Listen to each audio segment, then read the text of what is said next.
What if your daily walk isn't enough to save your knees?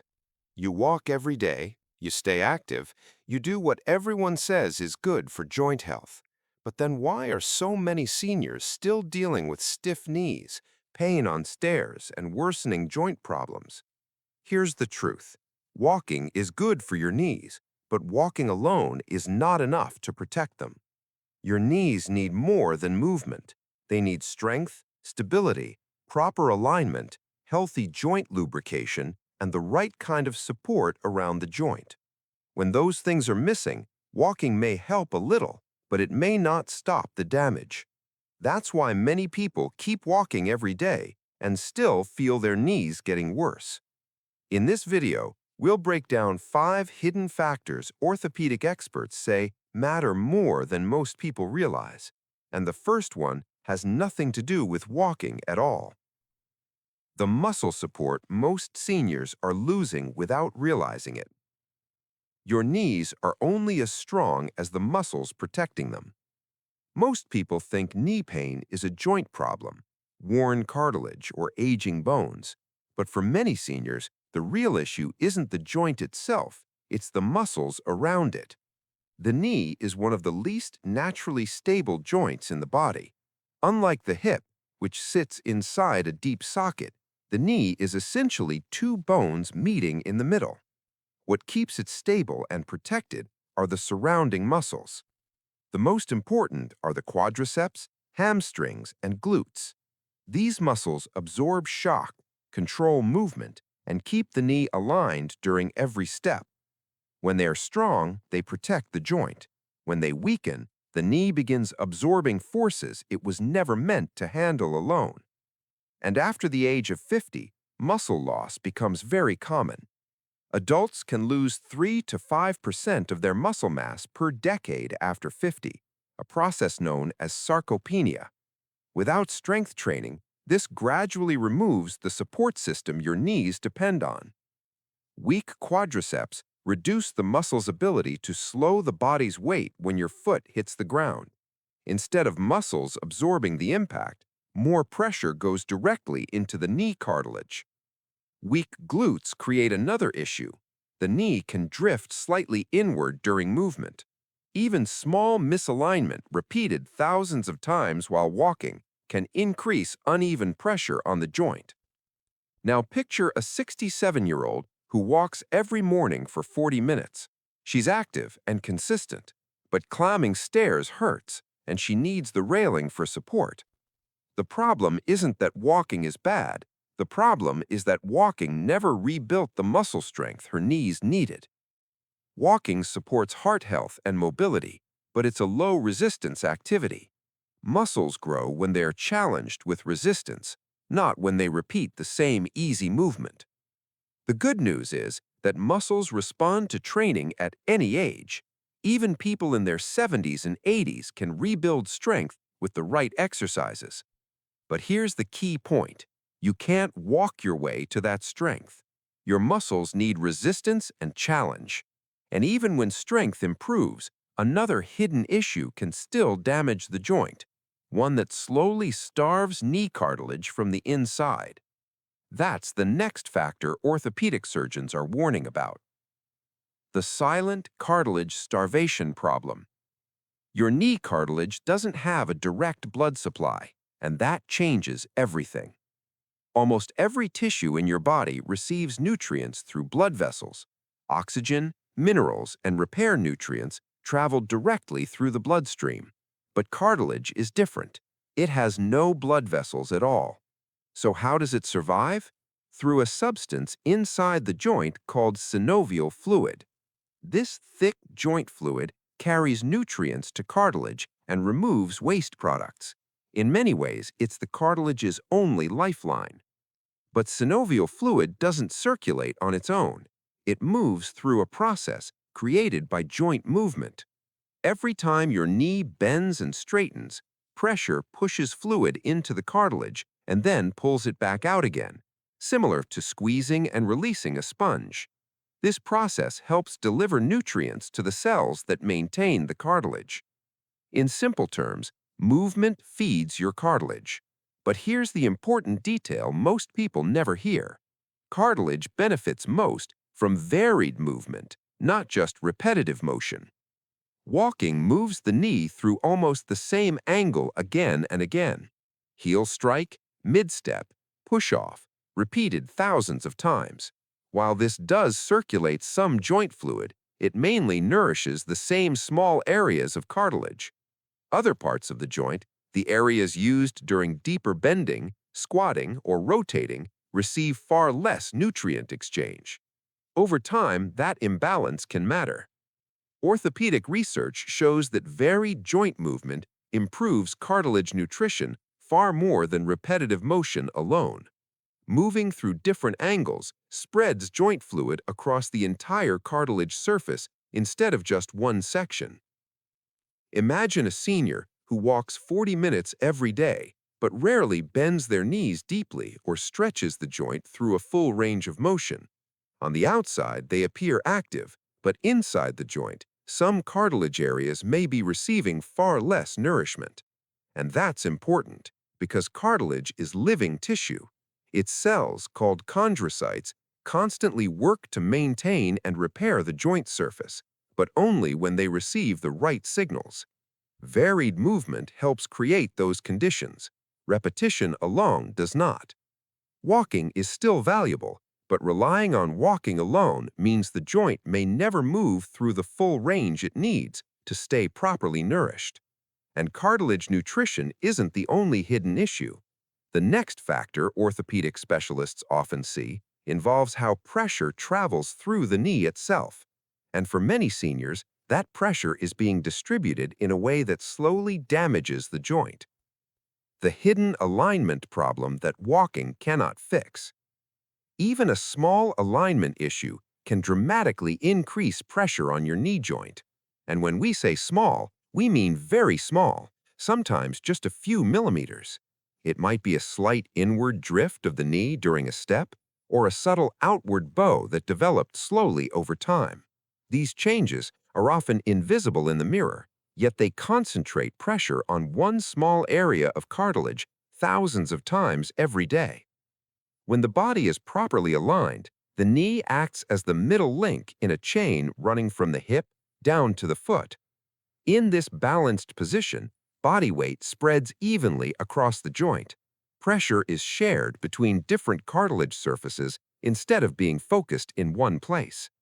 But when alignment shifts, that balance disappears. Instead of pressure spreading across the whole joint, it becomes concentrated in a specific zone. Over time, cartilage exposed to that repeated overload begins to thin and deteriorate faster than the body can repair it.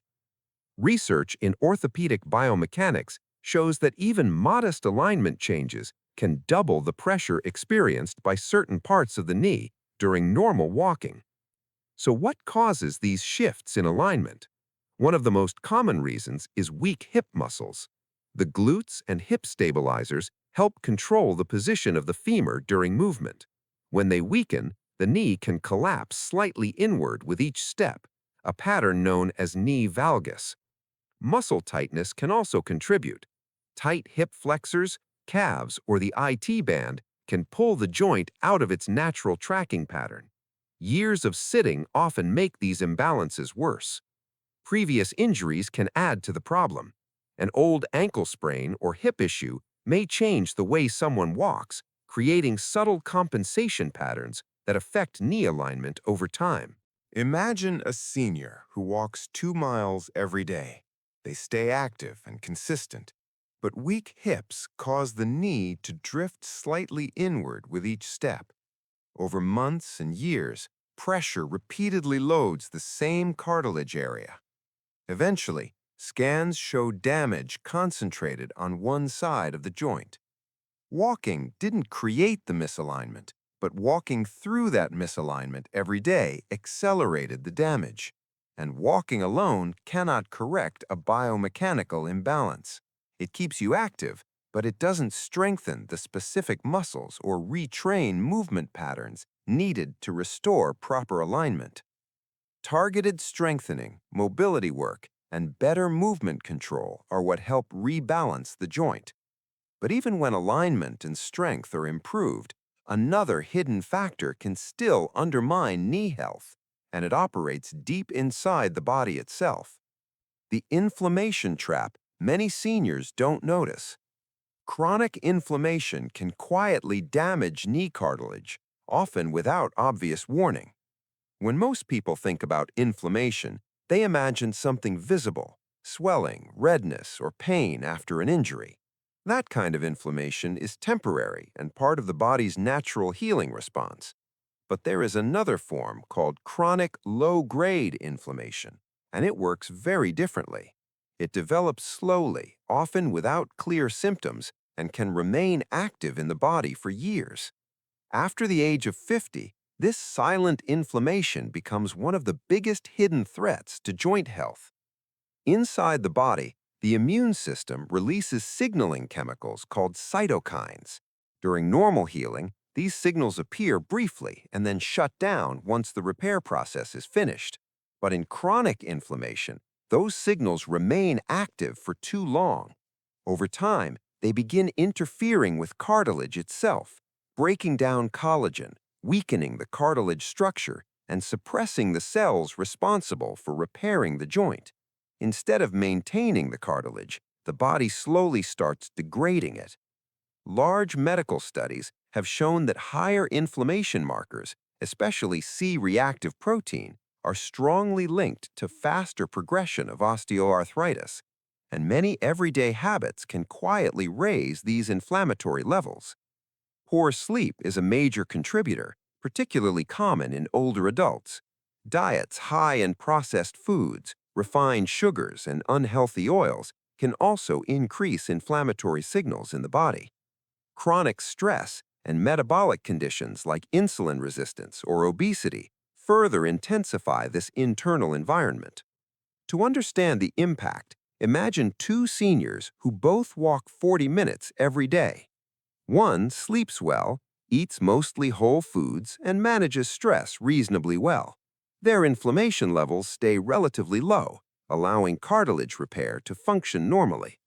The other struggles with poor sleep, processed food, and constant stress. Their inflammation levels remain elevated, quietly weakening cartilage over time. 5 years later, their knee health may look completely different, despite having the same daily walking habit. Exercise does help reduce inflammation, but it cannot fully offset powerful inflammatory signals from poor sleep, diet, and chronic stress. When inflammation stays elevated, the joint lining becomes irritated and produces lower quality joint fluid. Lubrication decreases, stiffness increases, and cartilage becomes more vulnerable to wear. Managing inflammation, therefore, isn't just about general health. For your knees, it is a structural requirement. But even when inflammation is under control, one final factor still determines whether your knees stay strong long term. And surprisingly, it has less to do with how much you walk and more to do with how stable your joint is with each step. Most powerful insight: the joint stability system that truly protects your knees. The real secret to protecting your knees isn't walking, it's stability. And stability isn't just strength or balance, it's the body's ability to control the knee joint in real time, keeping it aligned and protected as you move through daily life. Your knee is constantly monitored by tiny sensory receptors in the muscles, tendons, ligaments, and joint capsules surrounding it. These receptors, called proprioceptors, send continuous signals to your brain about the joint's position and movement. Your brain then responds instantly, activating surrounding muscles to stabilize the joint before full weight lands on it. When this system works well, the muscles around the knee, including the quadriceps, hamstrings, glutes, and calves, coordinate perfectly. They absorb shock, distribute pressure across the cartilage, and keep the joint tracking correctly with each step. But with aging, inactivity, or past injuries, this neuromuscular system can weaken. When that happens, muscles react more slowly. The joint receives impact before the support system is fully engaged. Over time, this increases stress on cartilage and ligaments, even during normal activities like walking. Research in orthopedic rehabilitation shows that joint stability, combining strength, balance, and neuromuscular control, is one of the strongest predictors of long-term knee health. The stability system depends on four key elements. First is balance training, which keeps the body's reflexes sharp and responsive. Second is strength training, especially for the quadriceps, hamstrings, and glutes. Third is mobility work, which keeps the joint moving through its full range. And fourth is proper walking mechanics, ensuring each step distributes pressure evenly. Now imagine two seniors, both 70 years old. One walks every day but does nothing else. The other walks the same amount but also includes simple strength, balance, and mobility exercises during the week. 5 years later, their knee health often looks completely different. The second person typically maintains better stability, less pain, and greater mobility. This is why many orthopedic specialists now recommend building strength and balance before increasing walking distance. Walking is valuable, but it was never meant to be a complete joint care system on its own. When strength, movement variety, alignment, inflammation control, and stability all work together, the knee becomes far more resilient. And that's when something powerful happens. Instead of slowly breaking down with age, your knees can remain strong, stable, and capable for decades. What orthopedic surgeons wish every senior knew about knee health? Before we finish, let's make one thing clear. If you walk every day, keep walking. Walking improves heart health, circulation, mood, and overall mobility. It's one of the best habits you can have as you age. But walking was never meant to be the complete solution for knee health. It's only one piece of a much bigger system. What many seniors never hear is that long-term knee health depends on several factors working together. First, muscle support. Your quadriceps, hamstrings, and glutes act as the shock absorbers of the knee. After 50, muscle mass gradually declines, and walking alone usually isn't enough to rebuild that strength. Second, movement variety. Knee cartilage has no blood supply. It receives nutrients through joint fluid, which circulates best when the joint moves through its full range, not just the repetitive motion of walking. Third, proper alignment. Even small imbalances in the hips or legs can concentrate pressure on one area of cartilage. Walking through that imbalance day after day can slowly accelerate joint wear. Fourth, inflammation control. Poor sleep, processed foods, stress, and metabolic issues can increase chronic inflammation in the body, weakening cartilage and slowing the joint's ability to repair itself. And finally, the most important factor, joint stability. Strength, balance, mobility, and proper movement patterns work together to keep the knee aligned and protected with each step. When these 5 factors work together, something remarkable happens. Knees don't just hurt less, they function better and stay capable for much longer. The encouraging part is that it's never too late to improve these systems. Research shows adults in their 70s and 80s can still gain strength, balance, and mobility with the right habits. Small changes matter. A couple of short strength sessions each week, a few minutes of stretching after your walk, simple balance exercises during your day. Over time, these habits create a very different environment inside your knee joint. Your knees were built to support a lifetime of movement, but they perform best when the whole system supporting them stays strong. If you found this helpful, let us know in the comments. How old are you and how have your knees been feeling lately? And if someone you know walks every day but still struggles with knee pain, share this video with them, because the habits you build today may determine how strong your knees remain for decades to come.